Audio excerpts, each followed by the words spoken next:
You know, with just the inception of Uncharted, we wanted to create a playable summer blockbuster. We've always rooted it in, it's character-driven, story-based, action-adventure shooter.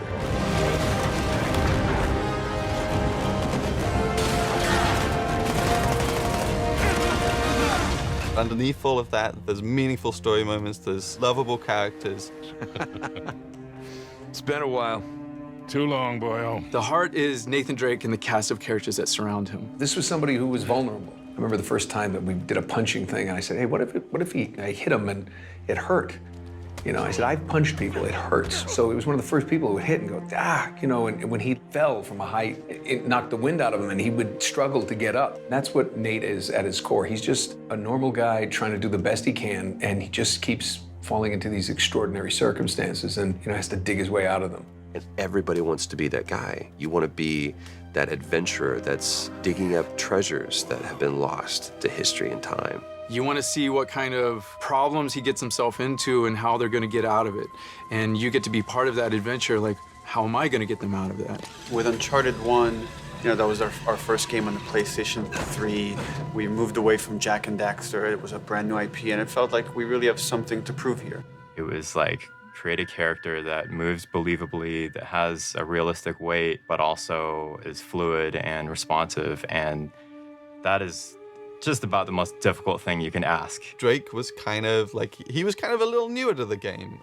He was still figuring himself out, and so was the studio in lots of ways. We were still trying to figure out what Uncharted was. The cutting edge part of Uncharted was the process by which they decided to capture the content. And a lot of it was trial and error and trying to figure it out and trying to gain experience of doing that. All the games that I'd done before were all you go into a booth by yourself and you do the lines one by one. And I thought that's what it was going to be. And Gordon Hunt, who was the director, came over, and I'd known him for a while, and he said, this is what we're going to do. You're going to start out here, and you're going to go, and whoa, Gordon, what are you talking about, moving around here? This is a game, right? And he said, yeah, it's motion capture.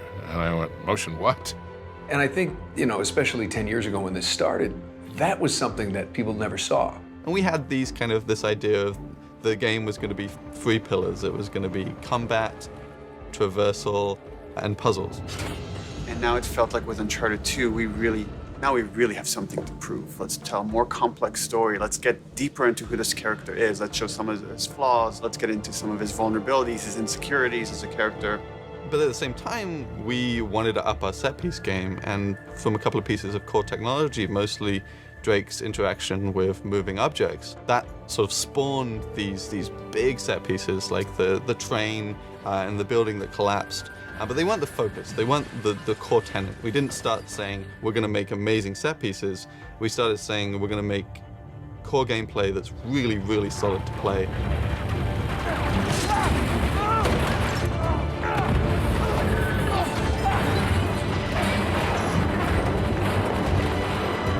By the time we got to 3, it was like, okay, how do we take all of that and go bigger?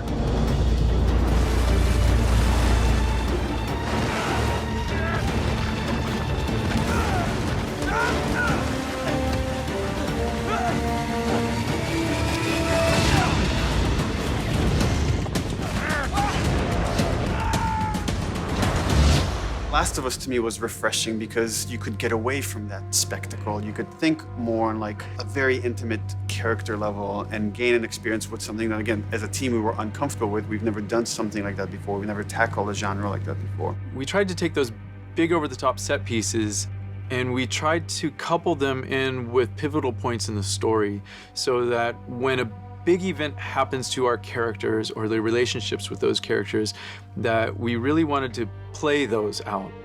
The ideal for us is that when you're playing the game and the character's going through an emotion on the screen, that we've made you feel that emotion. One thing that we really learned from The Last of Us and kind of experimented with and got really good results from is just allowing the player to just poke around in an intriguing environment. You know, talk to people, have these kind of side conversations with your buddies or with your allies and stuff that give the player this slow time to really make themselves a part of this world.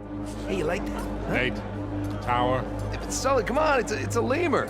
Come on, come say hi. Something that we really felt like we learned a lot on The Last of Us is the relationship between Joel and Ellie, and how it's not just Joel doing everything, but Ellie is a big part of it as well. And it feels so satisfying when she helps him out at the last minute, right when you need it. It really resonated with us, and we really want to incorporate that type of feeling as well with the characters that you travel the story with. We want them to be there with you and helping you, and you guys working together as a team. After making The Last of Us, I think that influenced a lot in making a more personal story with Uncharted. But at the same time, you know, we love Uncharted. This is still the Uncharted that you've always loved. It's just there's more layers to it now. So moving back into the Uncharted world is kind of like coming home in a way and creating a very kind of brighter, larger world to play in. It's similar in some ways to, you know, Nathan Drake being drawn back to the adventure, being for us to like go big again and go like big spectacle, big explosions, while trying to like take on all the lessons we've learned throughout the games that we've worked on and try to tell a more human story within that. Uncharted 4, perhaps as a result, is going to be the best balance of bombastic and over-the-top and exciting adventure and these smaller moments, these small intimate moments that end up meaning just as much, that end up sticking with us for just as long. I think there's a lot of responsibility for us to be true to what has come before with Uncharted. The last 3 games were these amazing adventures, and now that we're doing the 4th one, which may be the final chapter, there's a lot of respect that the characters have earned. There's a lot of emotion that we've invested in these guys and gals over the years, and a lot of hard work that's gone into to make it all possible. We feel like there is so much invested from all the people here that have been working on Drake and this whole like world for a decade. We want to do ourselves the service of actually tying this together. And I think there is some responsibility there to take it seriously, to tell the story of these characters honestly, because there are so many people that take such joy in it, that our responsibility is to then make sure that they're getting the best possible game we can make. And that's constantly as a team, you're seeing how every department pushes the other one, and we strive for nothing less than perfection. Even though we'll never achieve it, we're constantly shooting for that. And that's the thing that drives us, is we want to make something that we can look at and be proud of and say like, man, this is like how cool we made this. Every pixel on the screen, like somebody here, there was energy that went into every single pixel on that screen. That's awesome.